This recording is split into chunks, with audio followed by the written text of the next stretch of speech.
যুক্তরাষ্ট্র ইরান উত্তেজনা নিরসনে কূটনৈতিক তৎপরতা গতি পেয়েছে আবারও। এবার তেহরানে যাচ্ছেন কাতারের প্রধানমন্ত্রী ও পররাষ্ট্রমন্ত্রী শেখ মোহাম্মদ বিন আব্দুর রহমান আল থানি। লক্ষ্য হরমুজ প্রণালী ঘিরে অচলাবস্থা দূর করার চেষ্টা এবং ওয়াশিংটন তেহরানকে আলোচনার টেবিলে ফেরানো।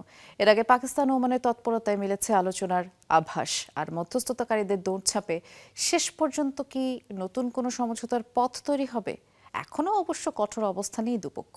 ফোটানোর ঝামেলা ছাড়াই নিরাপদ পানির জন্য ঘরে আনুন পিওরিট। কল করুন 16627।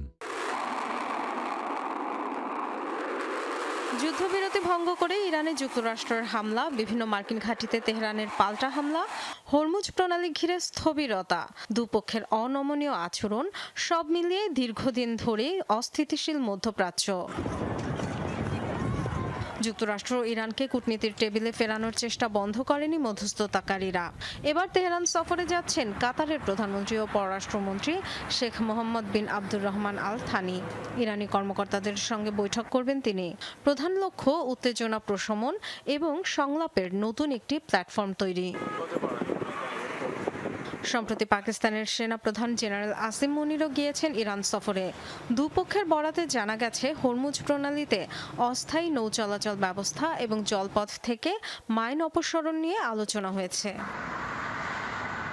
এর আগে ওমানও চালিয়েছে কূটনৈতিক তৎপরতা। অন্তত একটি যোগাযোগের পথ খোলা রাখতে চেষ্টা করছে দেশটি। তবে কি আবার খুলছে কূটনীতির দরজা? এখনও অবশ্য বিপরীতমুখী কথাই বলছে যুক্তরাষ্ট্র ও ইরান। তেহরানের দাবি, আলোচনায় ফিরতে হলে আগের সমঝোতার শর্ত মেনে চলতে। মার্কিন প্রেসিডেন্ট ডোনাল্ড ট্রাম্পের ভাষ্য, ইরানের সঙ্গে আলোচনায় ফেরার কোনো তাড়া নেই তার। গত জুনে যুক্তরাষ্ট্র ইরানের মধ্যে স্বাক্ষরিত সমঝোতা অনুযায়ী ৬০ দিনের মধ্যে চূড়ান্ত চুক্তিতে পৌঁছানোর কথা ছিল। সেই সময়সীমা শেষ হয়েছে ১৭ আগস্ট। উল্টো নতুন করে উত্তেজনা বাড়ায় অনিশ্চিত আলোচনার ভবিষ্যৎ।